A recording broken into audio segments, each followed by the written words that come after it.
Welcome to Evolvepreneur podcast channel. My special guest today is Raul Hernandez, who's a business strategic coach and consultant, and he's trained hundreds of entrepreneurs through live seminars, online programs, and private masterminds. He's played a key part in helping scale businesses and has overseen hundreds of online advertising campaigns. His work has positively impacted the lives of his clients and his teams to help them flourish. He lives in San Diego, one of my favourite places in the world, and loving his life with his family. While he's not working and drinking homemade brewed coffee, where's my coffee? He's serving his community in church and training for crazy obstacle course race, or simply surfing. Welcome, Raul. It's really great to have you today. Doing pretty good, John. How you been? Oh, pretty good. Busy as ever. So it's good. Good to be busy, right? Busy is good. Crazy obstacle course race. What exactly is that? Well, it just depends on what your cup of tea is for that weekend, but typically just a Tough Mudder. It's like a 8-mile, 25-course obstacle race. And it's pretty fun. The only thing I worry about when you run is you got to get back. Well, they make it a loop, so you'll start in the same spot and in the same area. Oh, that's not so bad then. Not too bad. Yeah, that's why I play squash, because there's only short distances. You haven't got to go too far. It's one area, yeah. It depends. Again, cup of tea. So today we're going to talk about your book, that mostly because we're basically doing a book launch soon, and we want to talk about your book and a little bit of background as to why you wrote the book and that kind of stuff. Have you got a copy of the book there you can show on video? Yeah, it's actually right here. Okay. Oh, okay. Well, in the background, strategically placed in the background. Very good. So basically, it's designed as productive profits, right? So basically, how to business make profit, because that's one of the things that I think in business is that they don't really focus on, and you probably find it with your clients too, is that they focus on revenues, but necessarily profits is a whole different ballgame, right? Well, yeah, it's a twofold game, right? It's how do you design the business that not just increases the profits for what you can do in your business, but also how you can expand the impact that your business actually creates through the actual revenue generating activities that you do. Right. And so why did you write the book in the first place? Is there a big reason for, is there something that was burning inside you to write this book, or is it more of a strategic thing? Like a lot of people write books to obviously get themselves noticed in the marketplace, which is a great thing to do. Is that I think it was two reasons. There's two main reasons. The first is when I'm working with clients one-on-one, like you have that interaction, and I know that I can only be so involved with particular clients, and I can only help a handful maybe in my lifetime. So I wanted to be able to have like the action steps A through Z and exactly what I do with clients in a book format. And I kind of gave away not too much, but almost everything in the actual book. Like, this is the step-by-step. These are the action maps. This is how you do it. And then also the second is strategic, also just to have this as, a capstone that even if they can't work with me, or even if I am unable to reach that business, or, it's a client, that book will still be able to support them and help them. And that's interesting. Talk about that, because a lot of times I've done pretty much, I think all the 5 books I've done has all been around trying to create a blueprint, so that it's almost like it's for me. In terms of what I'm talking, a conversation with the clients, I want to create this blueprint so I actually don't have to keep saying the same things over and over again, right? Yeah, it's great to follow. Even when I have the book or I'm following it with a client, like, this is really good. I should take notes in my own book to help the client. You eat your own dog food, we call it. You got to do it. You got to do it no other way. Yeah. So in terms of, I guess, what do you think is the core thing that most people, like, I guess you want to call it secret or whatever, what do you think the core thing that people mistake or make mistakes with when it comes to this kind of area? Well, there's a lot of different business mistakes, I guess, that can happen. It's not about that. We're all going to make mistakes. It's how you move past those. But I think to dive a little deeper, it's overthinking certain areas of the business, or not thinking thoroughly when making strategic decisions or when expanding the business, because you can get to a certain level of success and be pretty well off, right? But when you're trying to get to a next level or a new stage in your business growth, typically the graphics that I use in the book are, a new baseline. So you've had success, and then now you're at a new baseline, kind of like a new peak. And from there, you can see the valley from a different vantage point. But if you want to keep growing from that peak, typically it depends on the infrastructure of the company that you currently have. If it can support further growth, or if continuing to growth will crumble the success that you had or make it go backwards. So it's kind of making sure that businesses have a solid foundation to grow on, not only to have a new baseline, but also to expand further. And that can be in their own business or in other ventures or in different places to invest their time or energy. Right. So, what's the key indicator, do you think? And like, if you see a business, what do you think the size of the business should be to sort of like consider, changing things in terms of, is there a trigger point, do you think, in terms of where businesses should be? I think the trigger point's anywhere between 1 and 3 million annual revenue. From there, if you want to grow to a $5 million company, you have to have certain things in place in order for the team to work succinctly, for you to work on your 80/20s is what I call them, the highest leverage activities in your business.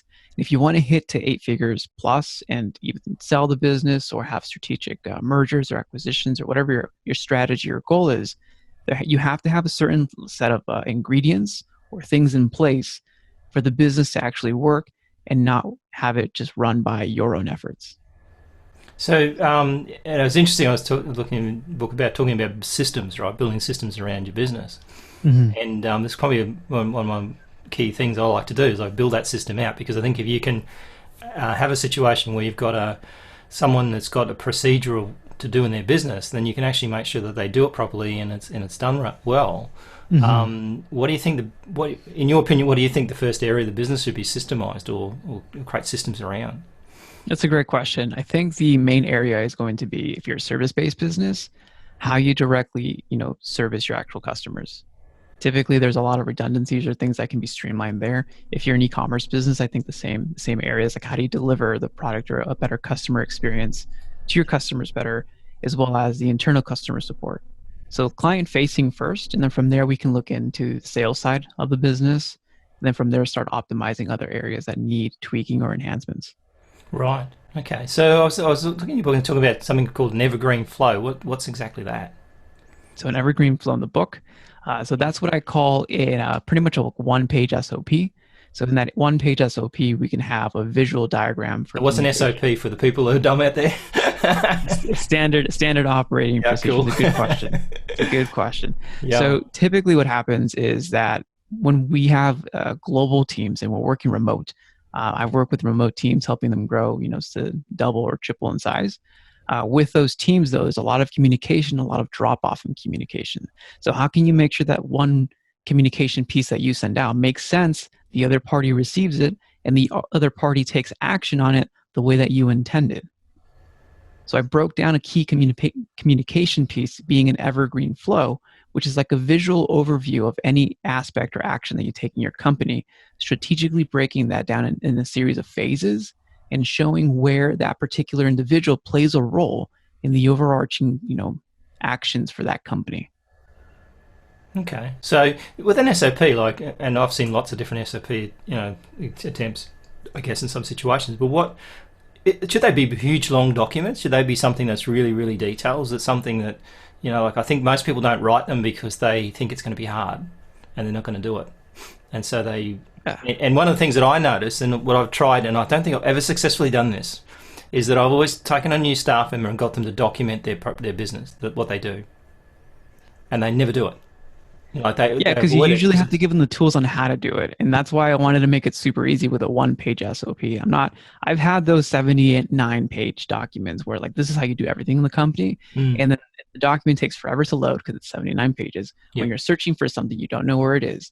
So essentially what I'm doing is taking the complex, the very difficult, the things that people don't do because they don't know how to do it and they fear it, just putting it into one page, which is with a simple outline. And that simple outline can be communicated across multiple teams and multiple time zones and getting the point across and the right actions across. Mm-hmm. From there, you can create trainings, follow-ups, and accountability to make sure that it's being done right. But that's why I condensed it all into a simple one-pager. So let's say for this podcast, right, for podcast production, you can make a one-pager showing this is how it's done, this is who does it, this is the expectations, following, the protocol with the book. And whoever you hand this off to can go ahead and execute it, and it'll be correct, obviously with some training most of the time. And I think that's the danger, is that, sometimes people try and make the SOP the training document. Oh, yeah. In some respects. No. It gets so long that they've stopped following it or whatever, and then you're in a situation where, it's too hard to manage then, right? Yeah, the one downfall with training what I've seen is for entrepreneurs to believe that training is one and done. And that's never the case. Repetition is the mother of all skill. Yeah. If you want someone to learn something, teach it first, simple understanding, and then repeat it. What other habits can reinforce that training? What other trainings can you do? How can you continually reinforce that training or that behavior over time without overwhelming with like hours and hours of training? And I think the thing too is that, some people, I think, fear writing out their own procedures in some places because they think they're going to lose their job, right? They just, I think there's a big sort of impact in that. And I think the other thing too is that, if you can get that nice one simple process, but I see a lot of entrepreneurs probably in the sub 1 million mark where they do lots of things and they're changing all the time and they're running after the next pretty shiny thing. It's very difficult to procedurize a business like that because you end up, you're suddenly offering a new service next week that you didn't have the week before. And I think if you can't scale it, then you shouldn't do it at the end of the day. If you start something that you can't, automate and you can't, scale up that offer, then you're really only just, pushing at things. That's true. And I mean, a few points on that. That's why the first chapter in the book is actually focusing on your core why. What are you called to? So when you focus on that, your call to responsibilities, you focus on the things that you need to accomplish, as well as you have to get out of your own way and out of your own fear to focus and really say, in my business, what am I really called to accomplish and called to do? Now, when you have that clarity, now you have a direction that you're walking in, and we set a framework and a strategy where you can actually develop almost like a fail-proof plan. No plan is truly fail-proof. We try to we try to leverage everything to work in your favor with this strategy. But this is a long-term strategy. And if you look at business as a whole, you might change your offers as you're testing if you're still, in the testing phase. But there's still some principles in the business that need frameworks and things to be dialed in. Like there's always principles or like an anatomy of the body. The body will always have bone. The body will always have blood cells, nerve cells, etc. The way that you work out might be different, but the principles will always be there. Yeah, and I think that's the thing. It's basic business principles. So as soon as I think you've got to know the rules to break the rules, right? And I think a lot of times people break the rules without even thinking about it. So, I mean, I've got a client at the moment that emailed me today and says, I want to try a whole new different thing on Facebook, stop posting everything, and I'm thinking, well, is this the next pretty shiny thing? Now we've got this whole process down pat, and now you want to go and change it. Is there a reason for doing that? Or is it just something you just grasped at to try and grab something? And I think that's the danger in that sort of you're too flexible in that sort of business. It was interesting. A wise man once told me, I don't know whether you agree with it or not, but he said the first person you should employ if you're employing people in your business is a general manager, someone who hires everybody else and manages everyone else. And I thought that was an interesting kind of approach rather than hiring like a VA or something like that, which most people do. They'll go and hire. I think it depends again on the business that you're at, and even if it's a general manager or an operations manager, someone to help you on that side is. I would actually agree with the idea. I don't know if it's the exact explicit advice to get a GM, but I think someone to help you grow on the operations side, because you can't trust that person to have the same level of responsibility or care for your business as you do. Right? You can delegate the task, you can never delegate the responsibility. No, exactly. And I think the focus there in some respects is to have them empowered to actually hire people or maybe do stuff that actually allows you then free up, because they build that connection with that person. I mean, I remember when I was running fairly large business, we had like 23 staff, and the general managers or the managers within those kind of divisions, we got them to do most of the hiring. And I know I've had a look at it at the last minute, but at the end of the day, they hired people. And I think if they hire people, they buy into it. When you hire them and just pass them off to someone else, I always reckon you start because of the boss, you start joining a business because of the boss, and you leave because of the boss. Ultimately. That may be true, yeah. But no, I think that's a really good positioning ways that the operations key, and that's what we're talking about here, the infrastructure of your company, is making sure that you're not limiting your company's growth by your own bandwidth or resources or energy. Right. And if it's a general manager or an operations manager, whoever, having them help you build out that side of the business, because it's a key component, a key part of the business for things to work as you want them to, simultaneously as you're working and growing the business, developing strategic relationships, or in expanding upon the impact that you're making. So I think we've had discussions about this before about like using different tools and stuff to kind of keep track of things. So I think there's a lot of things that they need to kind of focus on here. Like if they're going to start documenting what they do in their business, keeping a finger on the pulse. And I think you also talked about dashboards and stuff before. What do you think is the best kind of way to go about that? Let's say you've got nothing now, or you got a crazy system that's not really working for you. what action should you really take to get that from a point where it actually works for you? Well, I think it's looking at, back to the principles, the key components of every business. Mm-hmm. And every business in the world can be broken down into 3 different departments: your operations, your marketing, and your product or service delivery. Now, when you're doing those and breaking down the business, from there, you can start looking at what are the key actions and habits that need to happen to make my business function under those 3 departments, right? And we still have principles there, finance, HR, management, leadership, lead generation, lead conversion, branding, client. So kind of break it into chunks, like small. Break it into chunks. Yeah. Once you break the company into chunks, then from there you want to look, what are the things I need to measure in order to sustain the health of this? Let's say it's lead generation. Well, what are my channels for lead generation? And then how do I measure each channel effectively? Each department will have different dashboards, but it doesn't matter which tools you use. We can get to the tools later.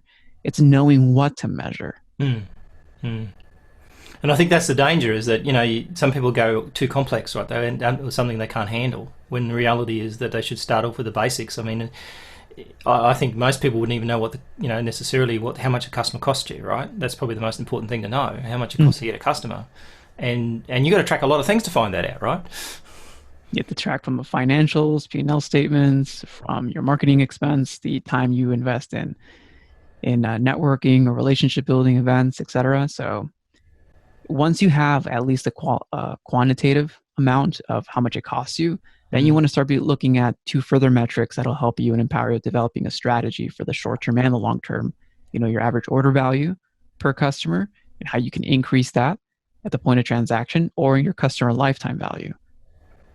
And that's how you develop a longer term strategy. But of course, you need to have your pulse, your finger on the pulse of the business. I always say that for entrepreneurs, your eyes need to be at the horizon, looking at the goals, looking at the future, looking at the vision, at the strategy, and your fingers need to be on the pulse of the business. If your fingers aren't on the pulse of the business and your eyes are just on the horizon, you're daydreaming. Yeah, true. And the other thing too, I think you got to remember, is that ultimately you're driving the ship, right? So if you're not going where you're going, then the staff aren't going to get you there. They're just going to keep rowing that boat. Exactly. Yeah, you could be going circles. Like a captain at the helm, looking at the next island, but the ship can suddenly be sinking, and you're not even noticing. Yeah, denial. I come across that. I suppose you come across that too, really. It's like they think they know, but they don't necessarily know. Like when you actually... Yeah, and it's sometimes not even intentional. It's like when you don't know what you don't know, or you don't know how to track. Again, thinking that it's too complex, thinking that it's too difficult. Well, it just takes a little bit of effort, but the payoff is 10 to 20x the amount of effort. Yeah, I mean, I think, I think financials and that sort of stuff. I talk to a lot of entrepreneurs who are not very good with the financial side of it, so they let a bookkeeper run it, and a lot of times they don't get their financial stuff until maybe a year later, and so because accountants live in the past, right? Yeah. And so you're not really getting live numbers, and you're not really focusing on what's important. And I think that sort of financial education is a good thing to focus on. I think if you're getting started, you need to understand what this stuff means, not just think, oh, someone else is going to do it. They'll tell me if there's a problem, because they might tell you too late. No, exactly, and that's the science part, the mathematical part of business. Business is an art and a science. Once you understand the art and you understand what you're doing, the offers, your marketing, the brand, the whole art piece, right? The way that you do business. Once you go down to the mathematical side, it's just numbers, and business comes down to just being a numbers game at that point. The more you can master the numbers and you have a pretty good grasp on the art, the more success and momentum you'll have. And it's interesting, I think at the end of the day, the philosophical side of the point is that the world runs on math, right? Everything's a number. And so I think people sort of try to avoid it. I was bad at maths at school, but at the end of the day, everything is is based on basic math. So it makes sense. That's the key thing, basic math, not difficult algorithmic. No. Yeah. Zeros and ones, right? The zeros and ones, just basic math that you can do. So what do you think they should be, if someone said tomorrow, okay, what sort of numbers or what sort of dashboard figures should I, look at? What sort of, I guess, key metrics should I put in place, at least to start with? Yeah. So I think key dashboards, again, it goes down by department of your company. But if I was working with you one-on-one right now, I'd like to know, this is off the top, I want to know your financial dashboards, profit and loss statements, customer lifetime value, average order value, cost to acquire a customer. I want to look at your sales and marketing dashboards. What are your highest leverage sales channels? Who are your highest paying customers? What are your highest revenue-driven services or products? And are your efforts, resources, R&D in line with those high-value activities and customers, right? We also want to look at project management or initiative dashboards. Could you tell me right now, at any given moment, within 3 to 5 minutes, let's say, for example, what your marketing team is working on right now and what the deadlines are to reach those? If you can't do that in less than 5 minutes, then we need to have a dashboard in place where you can have a pulse of every role, every action in the company. You don't have to know the answers all at once, but you at least need to know where to look. Yeah, and I think that's actually figuring out and I think having some historics behind it then, obviously. So you have a look at the numbers today and then look at the numbers in, 2 months' time. You want to be able to see those numbers changing the way that you want them to. I mean, there's one thing we used to do was interesting in business. We'd actually survey the customers, get them to give us a rating out of 10. And then 6 months later do it again and do the same thing with staff too. And it was interesting because what would happen is you could see that number going up or down, and simply by just measuring something, even though it was a very vague number, if you like, because people give you a rating out of 10. I mean, it's just random sometimes. But the reality is that you started watching a number, it changes and improves usually. That's what I always found. If you started to track your marketing efforts, and we used to do that in another business, I used to do a lot of marketing for my own business. I used to have marketing sheets every time we ran a marketing campaign. We track the results. No one usually does that. And so what happens is you look back at them and say, oh, well, how's it going overall? Then suddenly you're measuring it, and then suddenly it moves up by default, almost by accident. If you think, it's bizarre. Like, it doesn't have to do anything necessarily. You just have to start measuring it. Yeah, typically when you start measuring, you have more awareness of what you're doing. And when you have more awareness, then you have more emphasis, like, well, I want this to work. Let me throw some resources over here. Let me get this idea going. And the more that you iterate, the more that you do that multiplied over time. And it doesn't have to be like 8 hours a day on that one specific thing. It could be maybe an hour a week. That multiplied by 52 weeks in a year, multiplied by 3 to 5 years, now you have momentum. Yeah, and I remember when I was doing a lot of, like, I was running a computer business, so we'd go out on site, do a lot of work. And I guess with computers in some respect in the early days too, you kind of felt sorry for people. Like, you'd go, what mess have you got yourself into now? And so you'd cut the cost back. You'd go, oh, well, I was here for 2 hours, I'll be here for 1. And we had staff doing that too. And it's the biggest thing that you can lose in your business is the ratio of time spent to time charged. And so when I first started measuring, I didn't really know what the number was. I realized that I found out was 60%. So 60% of my time was only being billed, and I said, this has to be a lot better than that. It has to be at least 80%. What do I need to do that? And so we just slowly increased the time. So if we were going to take an hour off, we take half an hour off instead. We started made sure that the staff were linked to some sort of, income related commission or whatever based on the hours they billed. And within a year, we went up by 20, it was 86%, 90% sometimes. Now that represented something like, I think, $50,000 a year, just in that small business of 2 people. Just that small change. Yeah, that small little subtle change, right? But you don't track it. So we never really tracked it properly. So we then started bringing timesheets. So they didn't hand in the timesheets for the billing statement. We couldn't bill a customer for starters. And this is all, non-digital age when you really have mobiles or anything really. And so you'd have to bring this piece of paper and you'd say, here's a billing sheet, here, I've billed them. And here's my summary sheet for the month. And as soon as you started tracking that and made it part of the system, not just, oh, you need to do this piece of paper, where, I don't really need to do it.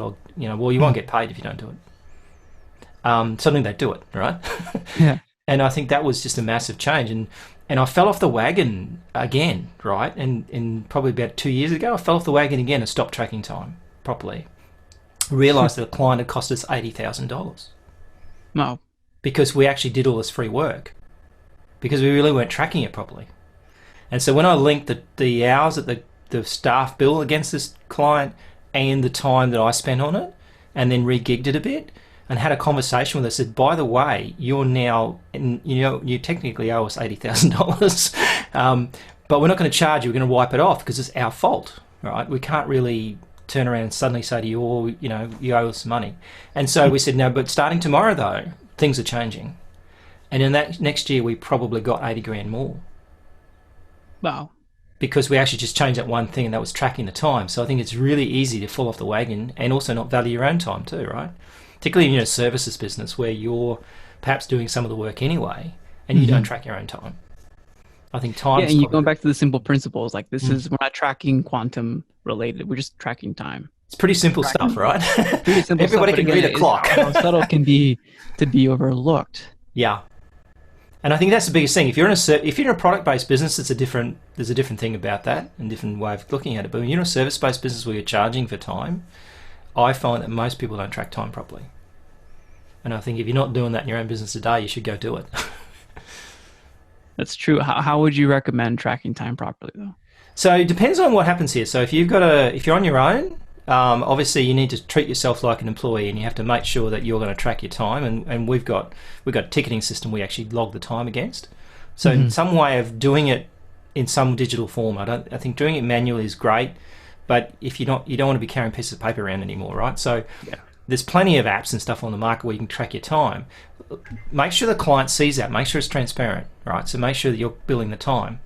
And then from that point, start setting a metric. So, track it for a little while, maybe a month, and then go, well, what's the percentage there? How much time am I spending to how much time I'm actually billing? And then improve it from there. It's pretty simple. Yeah. But I think what happens is you can't just suddenly change direction. You've got to think about it then. You've got to say, well, how can I then improve this without... basically, I'll double my prices tomorrow. Well, you're going to lose all your clients possibly, right? So you've got to be careful how you do that. And I think that's the danger but it creates a conversation in your head. If it's staff-based, it's easy because with my staff, what I do is I basically say, well, we pay you based on the time you bill. So at the end of the day, you can, if you bill 10 hours, we're going to bill the client 10 hours. So you'll get paid 10 hours and bill the client 10 hours. It's easy. When you do it yourself, it's so much easier to sort of like just let yourself off the hook. That's very true. And that's, again, going back to like the business model or the way that you structure if you bill by hours. But even just measuring time, even if you're doing like a flat retainer on service-based businesses, it's still important to measure what's the pulse of my company. Are they being as efficient as possible? Is something that should take 2 hours taking them 5? If so, why? And we always have to look at ourselves, like as leaders, that's our fault, either lack of training or lack of resources or lack of procedures for them to be as efficient as we want. Yeah. And I think, the ability to kind of, for me, what the big time shift was looking at what your time is worth, right? So a lot of people, we'll have a flat hourly rate in our business, which is typically what a service-based business probably has, right? A flat hourly rate. But in some cases, it's like different people should be valued at different rates because they're better at whatever they do. They're more professional about it. They have more experience, whatever the case may be. They're qualified. And so what we did is we decided to create a point system rather than a number system, if you like. So if a web designer works on on a project, it's 1 point, right? If a developer works on it, it's 3 points. If I work on it, 6 points. And what I was finding then was that the client then made their own decision about what they wanted to spend their money on. So they could then say, all right, well, I don't want you working on that. I'm spending 6 points on it. Can someone else do that? All right. So they're actually helping you with your own business. Because if I'm doing it, it's probably a waste of my time in some cases because someone else could have easily done that. And if it's procedurized, and as you say, to write a procedure, have someone else do it, I think that's what I typically do. I'll do something, work out how to do it, and then write it up and say, hey, okay, now I'm going to train you on it, and then pass it off, get rid of it, right? And the quality would still be either as good or close enough that the client won't even notice that it was you or someone else. Yeah, and actually it's interesting, and it's probably a thing that I probably wouldn't necessarily say in public, but sometimes when people say, well, but I can't get my clients to follow this process, right? I need them to do it. I said, well, you need to fake it then. So what I do is if you have a system behind the system, like we have a ticketing system, sometimes I can go and do the work and the client will never know I did it. They think the staff member did it. And so you can actually get them into a point where they get used to it. So I think client training is very important. They need to help you as well. Like, I think what people forget is that if you can get your clients to help you as well, rather than hinder you, then you've got a much better chance of making, as you say, more profits, because then they're actually helping your business, because they want you to succeed, generally speaking. Oh yeah, no, generally it's always a positive interaction. It's the relationships that count. And if you win, they win. And if they win, you win. It has to be a win-win. Yeah. And so I think, in some respects, if you do everything in your business yourself and you're good at everything, I doubt it very much. I'm not. But you're not either. But you try and do this stuff you should never touch, because you make a mess of it, right? and I've got web design's one of mine. Like, I can figure out what it should look like and know how it should look, but when I get into the HTML, all that stuff, I go, I just couldn't be bothered. And I get someone else to do it, because I know that it's outside the wheelhouse I want to deal in, and it's not worth my time, really, to sit there and plug away with fonts and things. And so exactly, and it's being self-aware, like you mentioned earlier too. Yeah, and value yourself. So I think if you start valuing yourself as in your own business as an employee, treat yourself as an employee in that process. And would you pay yourself to do that? Most people say no. I wouldn't pay myself to do that. Bookkeeping is the one that drove me insane. I used to like doing it for some reason. I don't know why.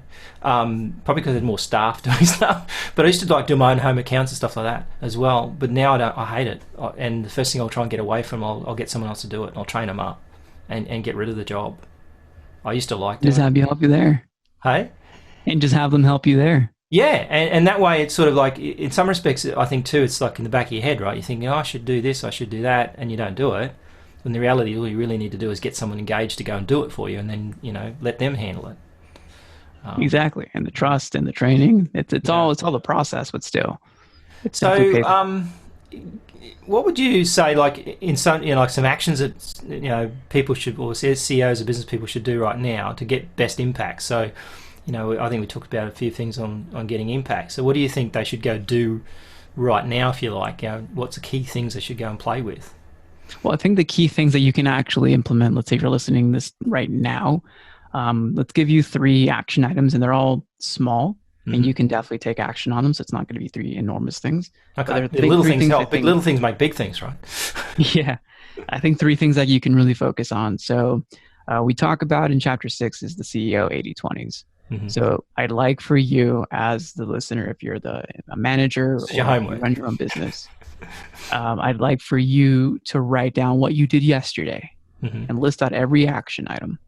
From that action item, I want you to be able to identify which of those actions were actually 80/20s, meaning 20% of the efforts that produce 80% of the results. It's never really 80/20, right? But it's going to Pareto's principle. So out of those actions that you did yesterday, again, this is stuff that already happened. This is stuff that you can do, and then your output is, what are the action items that move the needle the most significant that day?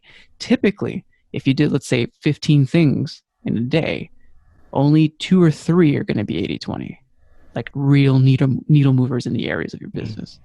The rest, what I want you to do is identify what are the action items that I did for that specific day. Like if a client called me, or I responded to an email, or if I, put out this fire over here. So those buckets, I want you to call today. Those action items are today actions. Then the third, and if you had this, some don't, is I wanted you to be able to have planning and studying. I want you to be able to sharpen the sword as well as plan for tomorrow or next week, and that incorporated in every single day. So when you see your day, you'll have all these action items to do's. I just want you to reorganize the day and have the 80/20s at the very top of your day. So when you start the day, you don't put out the fires, you go make fire. Push fire. Light the fires on someone else. Yeah, you light the fire in your audience, you light the fire in your clients, you make things happen, and then you take care of the reactive. Was it proactive and then reactive? And then at the end of the day, towards the end or middle, whatever, after lunch, you're planning, you're studying, you're sharpening your sword, you're educating yourself on the new trend and the new marketplace, whatever's happening with your clients, and you're planning for tomorrow or next week or an idea that you have. That can be easily implemented day one. And I think the two other action items just after that is, take a look at what are the areas in your business that you need to measure. And you can write this down. What are some of the things that you wish you knew or that you'd like more clarity on? Right? And that's an easy one. And then the third after that, it's when you look at the action items that you need to do, your 80/20s, the things you want more clarity on, then you got to be looking at, are the actions that we're taking in general in line to the goals we want to hit, to the resources that I'm investing, the time, the people? Is everything aligned, or are we focused on things that are low leverage and not really helping us move forward? So the first action item, reflect on your day. Second action item, what do you want to measure? Third action item, reflect, is everything in sync for the full force impact that I want to make? Or am I not focused always on 80/20s? And how can I change that? And I think it's the noisy ones that, like the 80% of your client base that represents 20% of your revenue. They're the ones, the noisiest ones. I find the best clients are the ones you hardly hear from. Do you know what I mean? Like they already know that you're doing it and that it's not a big issue. But when some of the low sort of revenue side, is usually where they make the most noise. And I think that's the danger, isn't it? You get focused on the people making the most noise, but it's not necessarily the people that are actually paying the bills. That's very true. And again, it's a balance. It's a balance in your industry, balance on your clientele, your offer, and the balance of how you've trained your clients too, right? The training is a key component. Yeah. And I mean, I think about 2 years ago, we doubled our prices and halved our client base. And that more than halved our stress. But it's a different approach, right? And how with less stress, people undermine this is when you have less stress and you're more happy or you have more time, you can either fall into the trap of saying, I need to fill my calendar with stuff so I can be busy, or you feel guilty, like, how can I be, successful and work 4 hours a day? Not to say that you have to work 4 hours a day, but it's just that idea, like you going out playing golf or playing squash or whatever, and your team is working, but then you'd feel guilty, like, I'm walking out of the office, my team's working. You feel guilty, no, I need to be doing a lot of work. Well, actually, I think we fall into that trap, because what happens when you're happier? You get to think clearer, you get more inspiration, you get to focus on other things that you wouldn't if you were under a state of stress or high cortisol levels. And when you do that, if you have an idea or an inspiration that you can therefore apply, because let's say in this instance, you're not working 12-hour days every single day, you can actually apply good ideas. How much more could that benefit the bottom line, and how much more can that benefit the team? Right? And I think it's interesting, isn't it? Like I found that I booked time with myself. So I actually marked off my calendar and said, okay, these times is non-negotiable in terms of client time. They can't have that time. Decided that weekends weren't client weekend. Like I never worked for client on a weekend. Unless it was urgent and something went bad. But mostly, if you're working in a business, there's no such thing as an emergency. You're okay. And unless you're on fire or the business is on fire, then if things are on fire, you better go and put the fire out. But most of the time, it shouldn't be the case. And I think that's a wise man once told me quite a long time ago, and I still to this day kind of figure it out sometimes. Whenever I get into a situation where I'm suddenly working 70-hour weeks, is ask the question: how could I do less and make more money? How could I be lazier and make more money? Right? Because you can go the other way and make more money. The other way, how can I work harder and longer and more activity and more stuff? It's got an end point. It's going to either cost you something, and usually it's your life, your health, or your lifestyle. One of the two is going to cost you. Yeah, because we're finite. Matter is finite. So time's finite, right? And a really weird thing about now lately, I think as you get older, the wheel spins faster. Because suddenly I see him wake up Monday morning and then it's Friday. So I wonder what happened to the other 3 days of the week. Just going how fast you're going. Yeah, and I think that's the thing, is if you enjoy what you do, obviously the week goes too fast, right? So let's just talk a little bit about your book when we wrap up. At the moment, there's a special offer to sort of relaunch your book, essentially. We're doing a bestseller campaign. And obviously there's a special price for that book. So we'll put the links up in terms of how you get it, but Raul, just tell us, how you normally would go and get your book if they want to engage with you and have check out what you do. Yeah, just the website at dogoodwork.io. That's dogoodwork.io. You'll be able to connect, get the book, connect on any social platform, and we'll be on there. Because you do also do a podcast as well, I'm understanding, from memory. Correct. Yeah, so should check out his podcast as well. So I really appreciate your time today. It's like, I think we're kindred spirits a little bit. We had a few long chats and stuff, so I think we kind of think at the same level. So it's really cool to come across someone that kind of thinks the same way as you do, because it creates some great sort of conversation. So I really love you to come along, and maybe we'll do another one sometime soon. Absolutely, John. Thank you for having me. Excellent. Thanks, mate.